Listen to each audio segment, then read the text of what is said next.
Assalamualaikum puan dan tuan. Anda berjumpa kembali dengan saya Profesor Suteki di channel yang radikal, ramah, terdidik, dan berakal. Puan dan tuan dijamin tidak akan merugi mengikuti channel ini, maka jangan lupa untuk subscribe, like, comment, and share.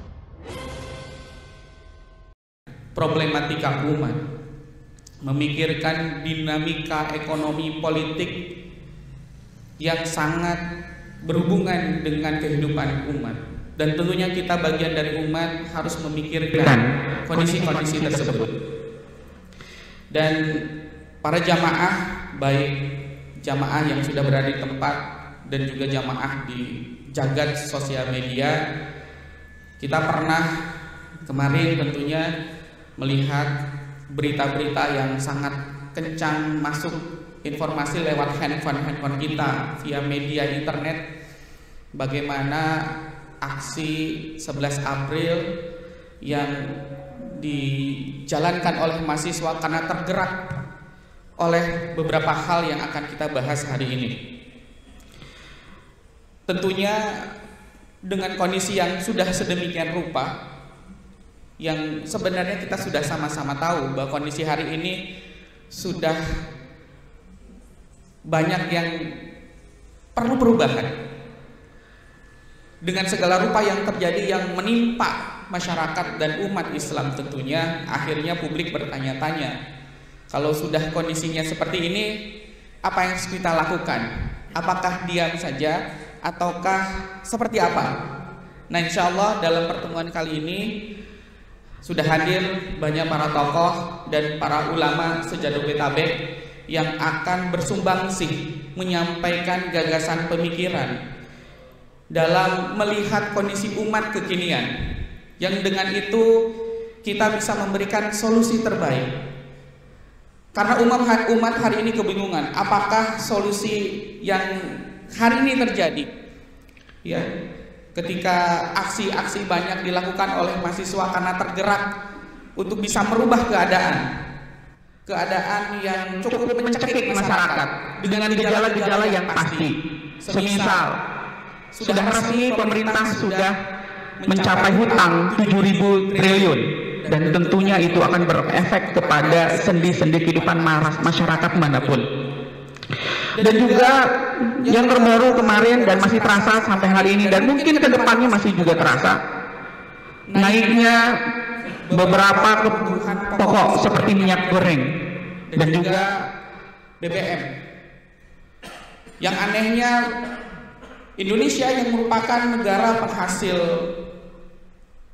minyak goreng terbesar di dunia malah langka di negerinya sendiri. Dan itu pasti mempengaruhi kondisi ekonomi, kehidupan sosial dan politik. Maka dari itu tentu itu membutuhkan respon. Ya, ditambah lagi naiknya tarif listrik dan juga naiknya tol.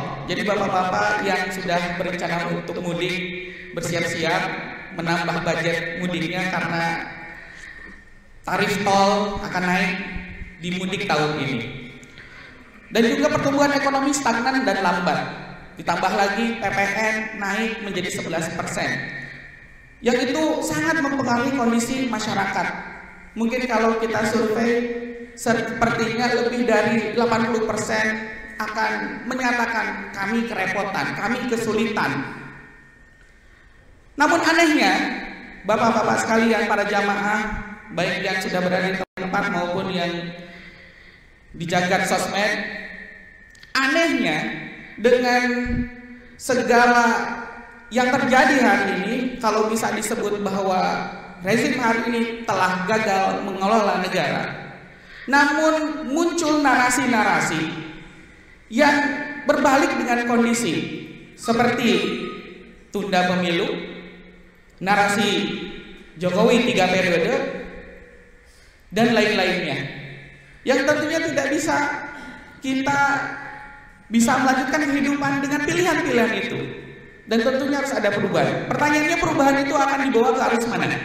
Yang insya Allah dalam kesempatan kali ini, di forum ini kita akan mempersilahkan para tokoh untuk menyampaikan gagasan-gagasannya yang tentunya kita sebagai muslim memiliki solusi. Solusinya bukan dari kapitalisme, karena kapitalisme hari ini sudah terseok-seok, dan juga bukan komunisme, karena komunisme juga sudah lama runtuh. Maka kita sebagai muslim pasti mengharapkan solusinya adalah Islam. Nah, insya Allah nanti ada kesempatan untuk membicarakan gagasan-gagasan besar yang akan disampaikan oleh para ulama dan para tokoh sejabodetabek ini. Insya Allah kita akan lanjutkan untuk rangkaian acara berikutnya, yaitu sambutan atau keynote speaker yang akan dibawakan oleh seorang tokoh guru besar, seorang profesor yang hari ini tidak bisa hadir di antara kita, namun beliau sudah mengusahakan kehadirannya dengan media Zoom, dan kita akan sapa beliau, yaitu Profesor Dr. Suteki SHM. Beliau adalah guru besar hukum dan masyarakat yang insya Allah akan membawakan tema Khilafah Ajaran Islam, Solusi Alternatif bagi Bangsa Indonesia. Kita sapa-sapa sebentar. Assalamualaikum, Prof. Sehat, Prof? Waalaikumsalam. Profesor Dr. Suteki. Tapi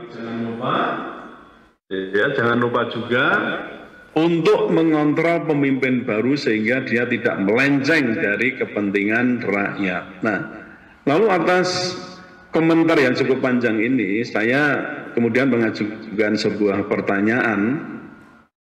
Dengan sistem apa tindakan-tindakan yang dikatakan atau direkomendasikan oleh Pak Nazarudin Samsudin itu bisa dilakukan?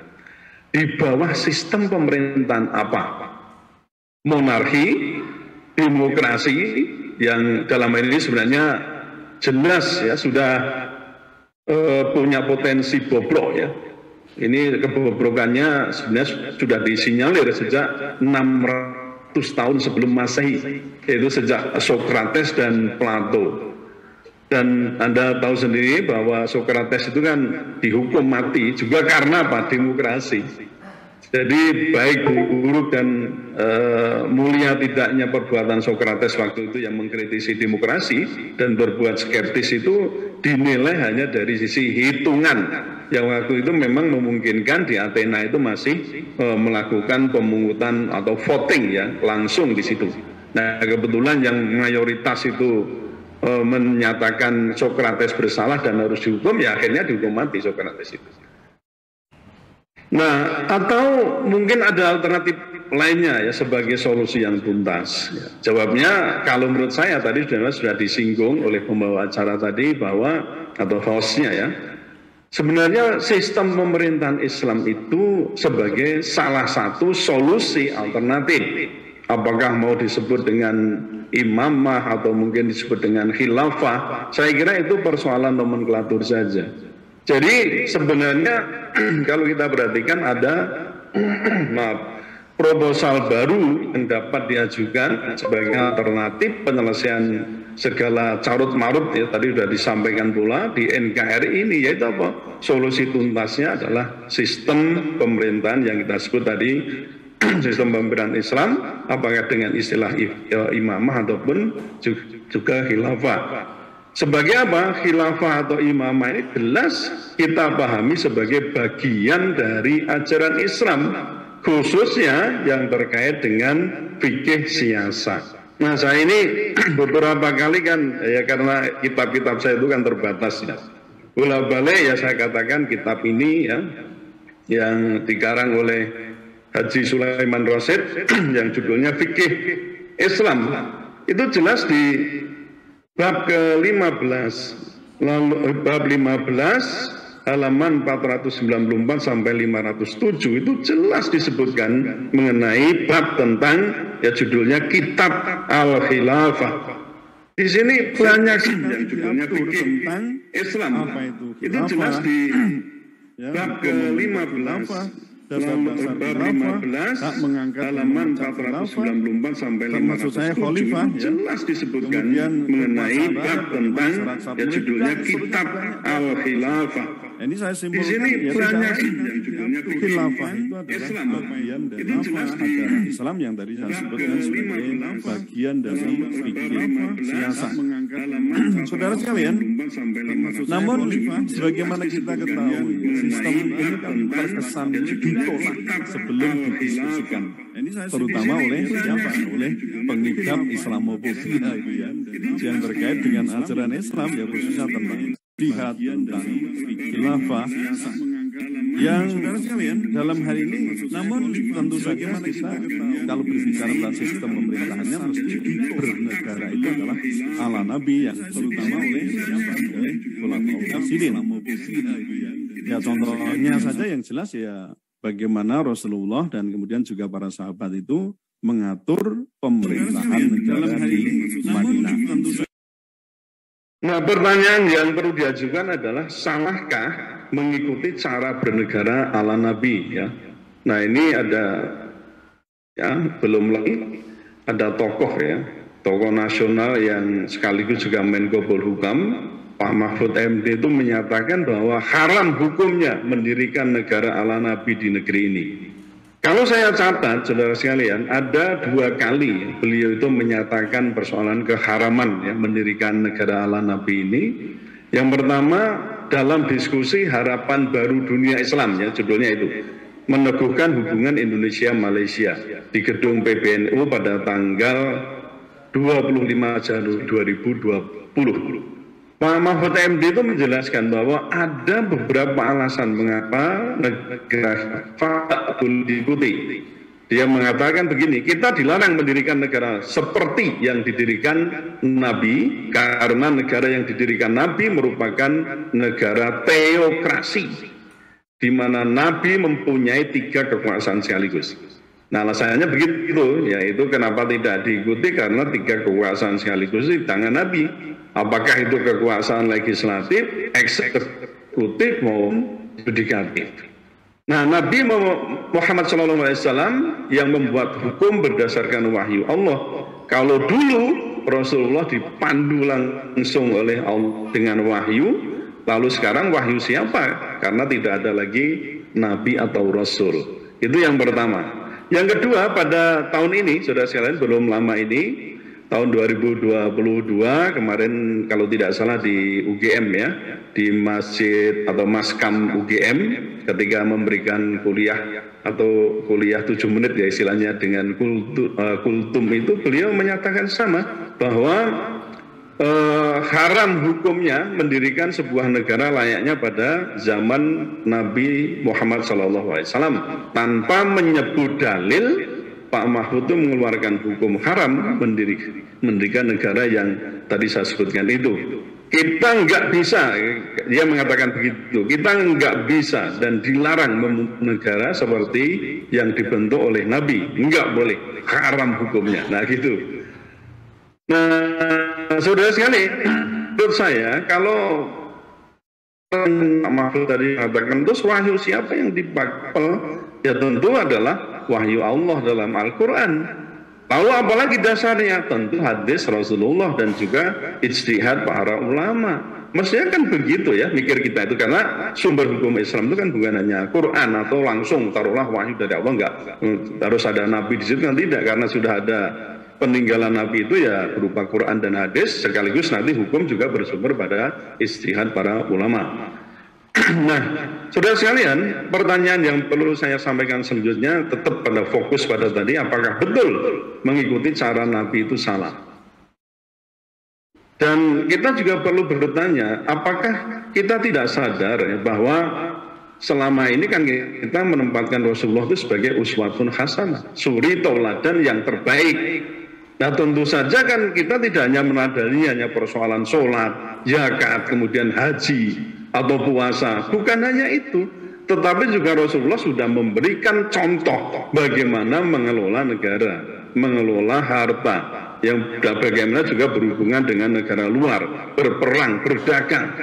Semua itu sudah diberikan contoh, dan sering saya mengatakan sambil guyon itu memang Rasulullah itu hanya ketua atau ketua RT atau sekelas dengan ketua RW atau lurah apa bagaimana.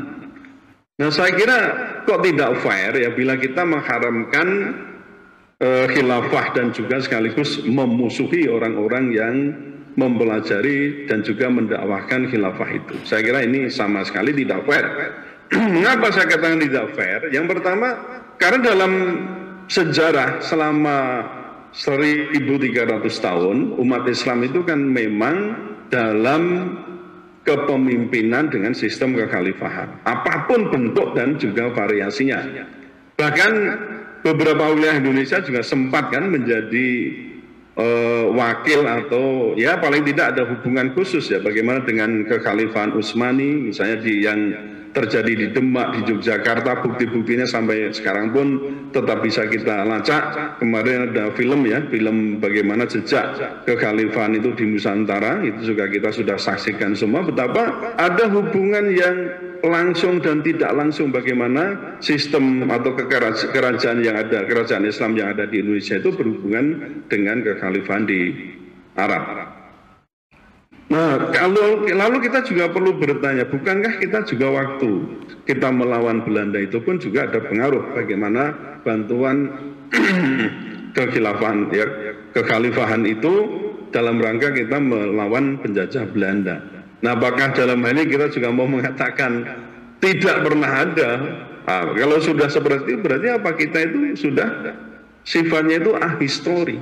Ini tidak fair ya, ahistori, tidak melihat bagaimana sejarah Indonesia itu berjalan ya sampai ketika memasuki masa kemerdekaan itu. Lalu yang kedua, taruhlah misalnya sistem dan jenis kekhalifahan itu tidak baku. Namun apakah sesuatu yang tidak baku itu tidak bisa diikuti? Kalau misalnya sekarang kita bandingkan ya, kita sekarang kan mengikuti sistem pemerintahan demokrasi. Apakah demokrasi juga punya bentuk baku? Negara mana yang benar-benar mempunyai demokrasi dengan baku? Karena memang selama ini yang ada itu adalah demokrasi ala Amerika, ala Rusia, ala Cina, yang komunis pun juga tetap mengklaim ada aspek demokrasi di sana, ala Eropa, ala Asia, ala Afrika, atau ala Indonesia sekarang. Kita ini demokrasi apa? Apakah sama dengan Amerika? Apakah sama dengan Eropa? Apakah sama dengan yang di Afrika? Dan apakah negara yang menganut demokrasi itu betul-betul menerapkan prinsip demokrasi? Atau mereka juga sebenarnya tidak tulus gitu ya? Karena yang semula dikatakan semula kan sebelum demokrasi itu kan teokrasi ya, atau lebih tepatnya ketika itu suara raja ya, maksud saya monarki maksudnya. Monarki itu kan suara raja adalah suara Tuhan. Kemudian di kudeta ya menjadi rakyat adalah suara Tuhan.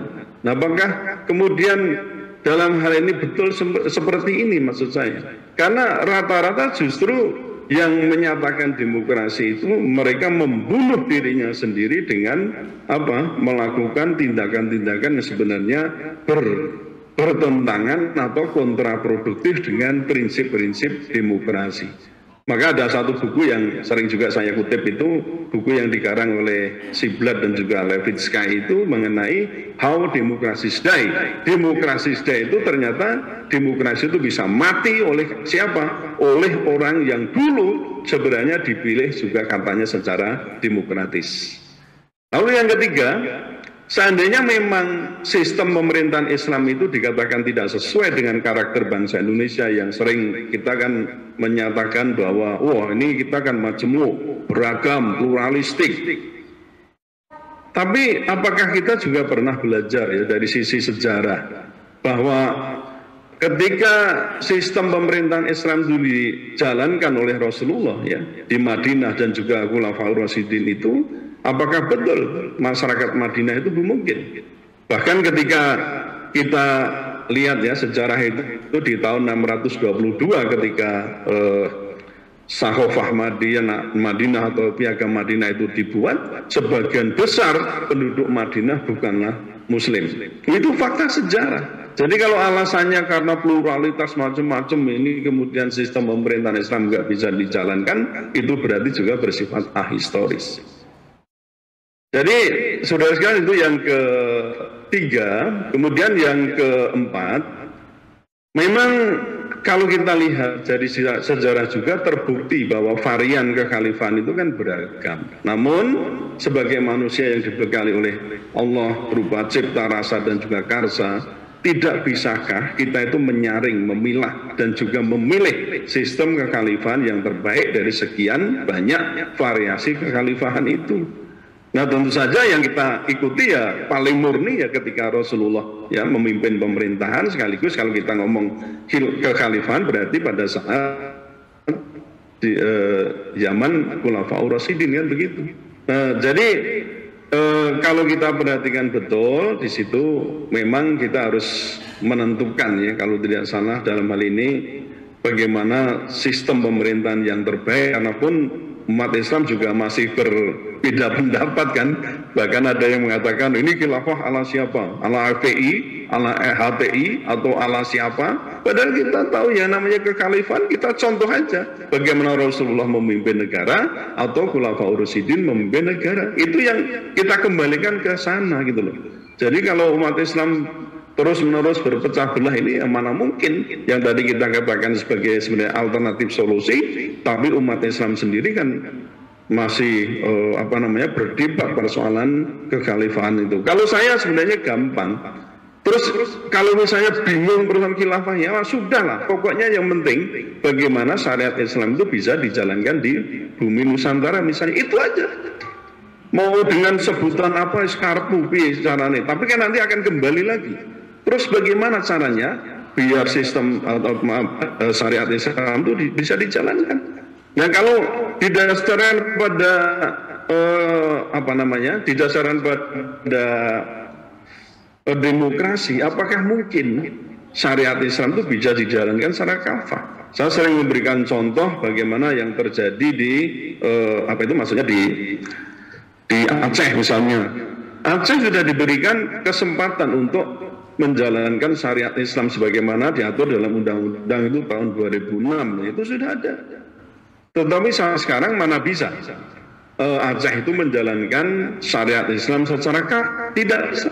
Kenapa? Karena sistem yang menaunginya tetap sistem nasi. Peraturan perundang-undangannya juga lebih banyak yang dipakai adalah sistem peraturan perundang-undangan yang dikeluarkan dari sistem demokrasi itu, yang pada prinsipnya tidak bersumber pada hukum-hukum Allah tetapi pada sumber hukum-hukum yang dimanusia itu sendiri. Akhir saudara sekalian, perlu saya sampaikan, kita itu masih meragukan hukum Allah sebagai hukum yang baik. Saya kira kita ini memupuk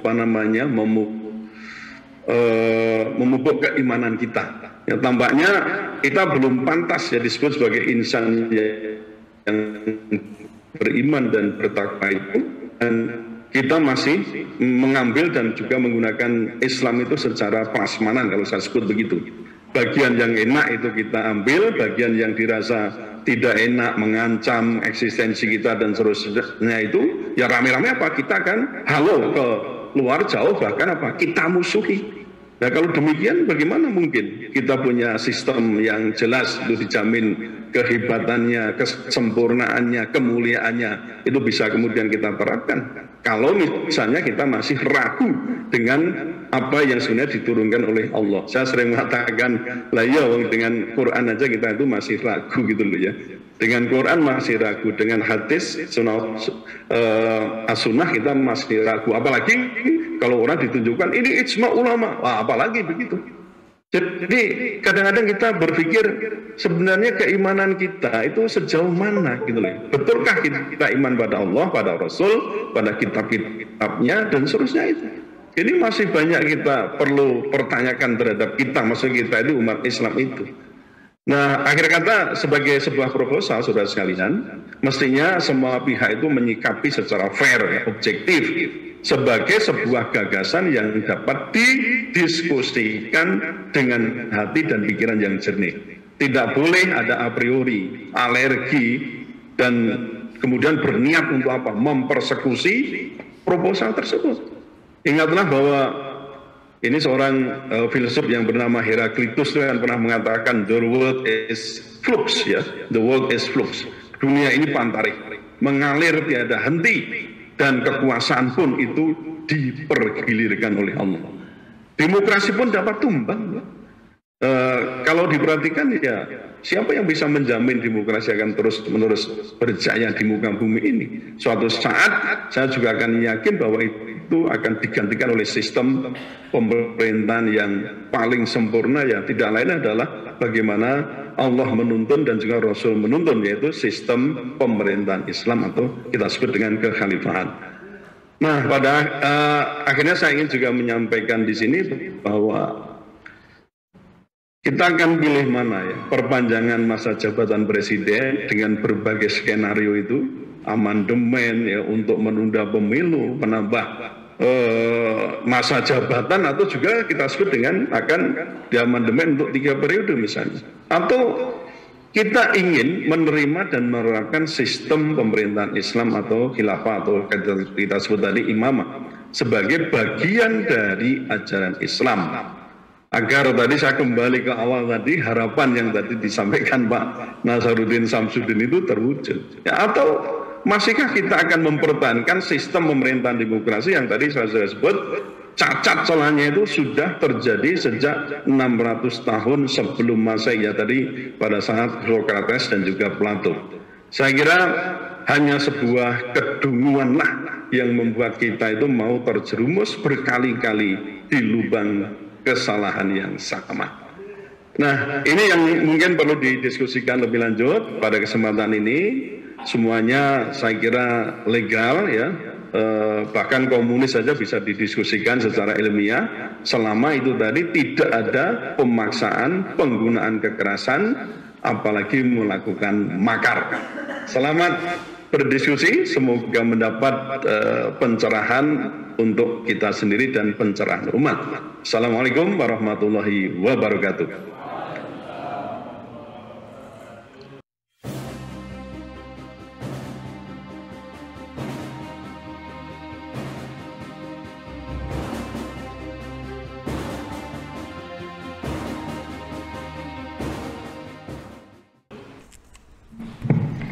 Alhamdulillah, terima kasih Bapak Profesor Suteki yang sudah memberikan sambutannya tentang yang mungkin jadi pengantar forum diskusi kita kali ini dengan para ulama dan para tokoh. Jadi kalau kita garis bawahi bahwa ketika kita beropini mewacanakan sebagai muslim yang menginginkan hidup sesuai dengan aturan Rasulullah SAW yang diatur oleh Islam dan menggagas sebuah proposal untuk hidup di bawah aturan Islam, jadi boleh, ya, begitu ya Pak Profesor? Boleh, ya? Ya, alhamdulillah sudah dijawab dengan tegas. Boleh. Nah, insya Allah ini yang akan kita bahas berikutnya, yang tentu bahasan ini merupakan sebuah respon dari apa yang terjadi di sekeliling kita secara nasional dalam aspek sosial, ekonomi, politik, hukum, dan lain-lain yang sangat penting kita respon. Insya Allah pengantar dari Pak Profesor ini sangat bermanfaat dan ini merupakan sebuah kemuliaan beliau bisa dihadirkan di forum ini, dan apa yang beliau sampaikan menguatkan dakwah kita insya Allah. Takbir! Kami ucapkan terima kasih Pak Profesor. Mudah-mudahan Allah memberkahi, mengkaruniakan banyak kebaikan kepada Profesor dan keluarga. Amin ya rabbal alamin. Baik, berikutnya kita akan lanjutkan yang insya Allah akan disampaikan gagasan, pikiran-pikiran yang perlu kita simak untuk merespon apa yang terjadi hari ini agar umat memiliki arus alternatif. Ketika banyak hal yang perlu kita sikapi dari aspek ekonomi, sosial, budaya, hukum, pendidikan, korupsi udah aur-auran, nggak jelas bentuknya, penindaklanjutan hukumnya seperti apa nggak jelas. Kemudian kebijakan ekonomi juga nggak jelas menguntungkan bagi masyarakat. Kemudian bagaimana partai politik yang dianggap dalam demokrasi sebagai corong aspirasi masyarakat malah tidak berpihak kepada rakyat, maka tentu kita harus punya arus baru dalam memahami fakta kita dalam bermasyarakat, berekonomi, bersosial, berpolitik. Ya, terima kasih Kiai Ahmad Zainuddin yang sudah menyampaikan dari sisi pendalilan, dari sisi hukum, teori ketatanegaraan, data, fakta, serta analisis, dan begitu pula dalil Al-Quran dan As-Sunnah yang sudah disampaikan, maka khilafah adalah solusi. Dan untuk itu langsung kita akan menyatakan sebuah pernyataan bersama advokat, ulama, intelektual, dan tokoh Jabodetabek yang insya Allah akan disampaikan oleh Ustaz Abu Hamzah. Beliau adalah ulama dari Ampuh, Aliansi Muslim Peduli Ummah. Yang sebelum disampaikan, kami memohon untuk para tokoh, para ulama yang sudah berkenan hadir di kesempatan kali ini untuk maju dan bersama-sama kami untuk menyampaikan pernyataan bersama. Tafadhol, kami tunggu dengan cepat. Enggak, silakan. Afwan. Ya. Seperti berebut baiat itu loh, buru-buru. Ya, mangga silakan. Semuanya mangga silakan merapat bersama kami Di belakang. Kami mohon biar memenuhi layar ini. ya. Para tokoh, para ulama membersamai kami umat untuk menyatakan pernyataan bersama. Mangga tafadhol. Bismillahirrahmanirrahim. Assalamualaikum warahmatullahi wabarakatuh. Bismillah, alhamdulillah, la haula wala quwata illa billah. Allahumma rabbi shrah li sadri wa yassir li amri wahlul 'uqdatam min lisani yafqahu qawli. Amma ba'd. Hadirin jamaah rahimakumullah, di penghujung hari menjelang berbuka puasa ini, saya ingin menyampaikan tambahan dari apa yang sudah disampaikan sebelumnya oleh para pembicara terkait dengan ungkapan dari Umar bin Khattab radhiyallahu anhu. Nahnu qaumun a'azanallahu bil Islam fa in ibtaghainal izzata bi ghairihi adalana Allah. Umar bin Khattab berkata, kami adalah kaum yang dimuliakan Allah dengan Islam, maka jika kami mencari kemuliaan dengan selainnya, Allah akan menghinakan kami. Paparan, uraian, kebodohan, dan hal apapun yang tadi sudah disampaikan oleh para pembicara semestinya membuka mata kita, membuka pikiran kita, membuka hati kita.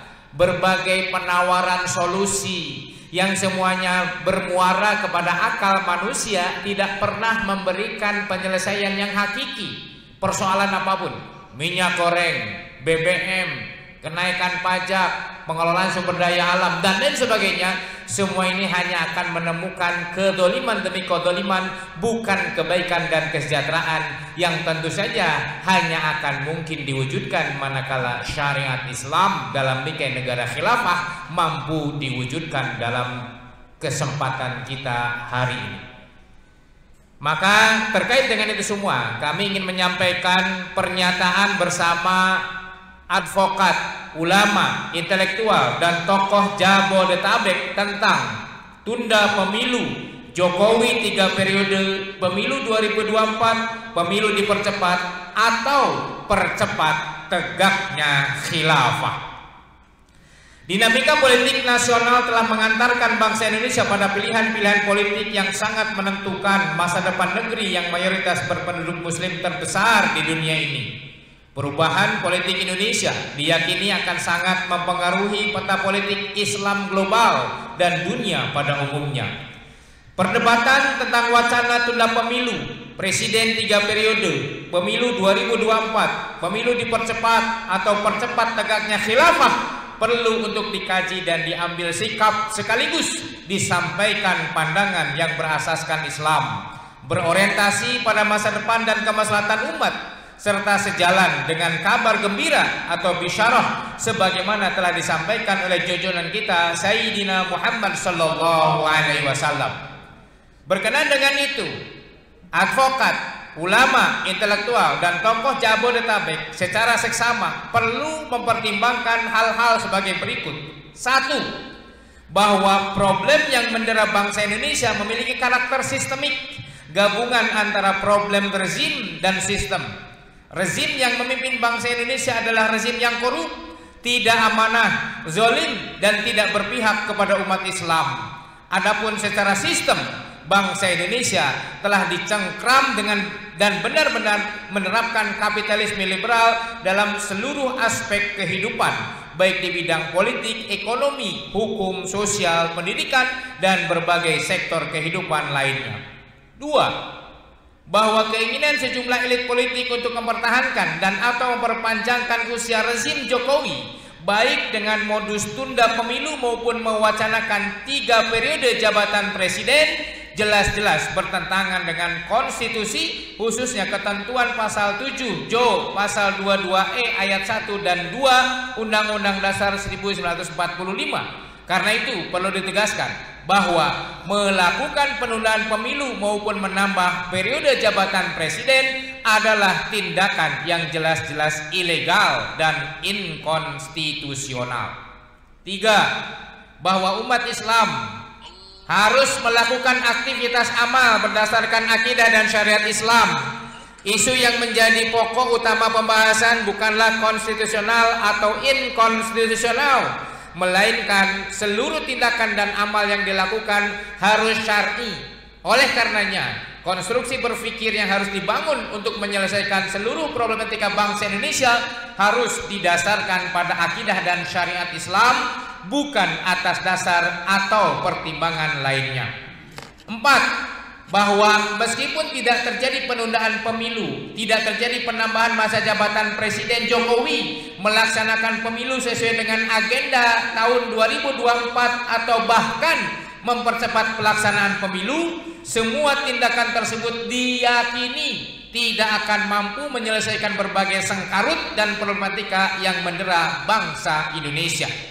Kegagalan mengelola negara yang dibuktikan dengan masifnya berbagai problematika yang mendera bangsa Indonesia, dari hutang negara yang mencapai angka di atas 7.000 triliun rupiah, kenaikan harga Pertamax, kenaikan dan kelangkaan minyak goreng, memaksakan proyek IKN, membebani rakyat dengan PPN 11%, kenaikan sejumlah barang-barang kebutuhan pokok, kenaikan TDL, tarif tol, pertumbuhan ekonomi yang stagnan, bahkan melambat, kegagalan penanganan pandemi, intervensi kedaulatan asing, neo-imperialisme, kriminalisasi terhadap ulama, aktivis, mahasiswa, hingga kriminalisasi ajaran Islam dan membubarkan ormas Islam tidak akan pernah selesai hanya dengan solusi pemilu tahun 2024 atau bahkan dengan mempercepat pelaksanaannya. 5. Bahwa masalah yang dihadapi bangsa Indonesia adalah problem rezim dan sistem. Karena itu harus diambil solusi komprehensif agar dapat menuntaskan seluruh sengkarut problem yang mendera bangsa Indonesia. Penerapan syariat Islam secara kafah dalam naungan institusi khilafah menjadi solusi paling relevan, karena berangkat dari akidah Islam, menjawab persoalan rezim dan sistem sekaligus, serta sejalan dengan bisyarah atau kabar gembira akan datangnya khilafah ala minhajin nubuwah sebagaimana telah disampaikan oleh baginda Nabi Muhammad SAW. Berdasarkan hal-hal tersebut di atas, advokat, ulama, intelektual, dan tokoh Jabodetabek menyatakan, pertama, mengingatkan kepada seluruh umat Islam dan segenap elemen anak bangsa bahwa bangsa Indonesia mengalami problem sistemik sebagai akibat diterapkannya sistem kapitalisme liberal. Problem sistemik ini tidak akan selesai hanya dengan solusi ganti rezim melalui proses pemilu. Kedua, mengingatkan kepada segenap umat Islam atas kewajiban menegakkan khilafah sebagai solusi sistemik untuk menyelesaikan berbagai sengkarut problem berbangsa, sekaligus menawarkan kepada segenap elemen anak bangsa syariat Islam dan khilafah yang memberikan jaminan rahmat bagi semesta alam.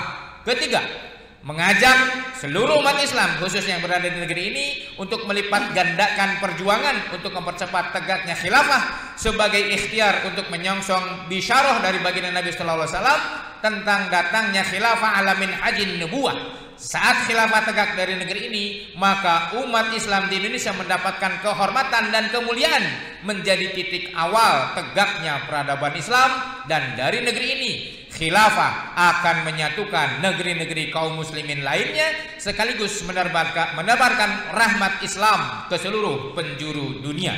Demikian pernyataan disampaikan Jakarta 12 April 2022, advokat, ulama, intelektual dan tokoh Jabodetabek tertanda Ahmad Khaziruddin SH, Ketua KPAU, Agung Wisnuwardana, aktivis 98, Kiai Ahmad Zainuddin, Front Ulama Pejuang Syariah dan Khilafah, Abu Hamzah, Aliansi Muslim Peduli Umat. Assalamualaikum warahmatullahi wabarakatuh.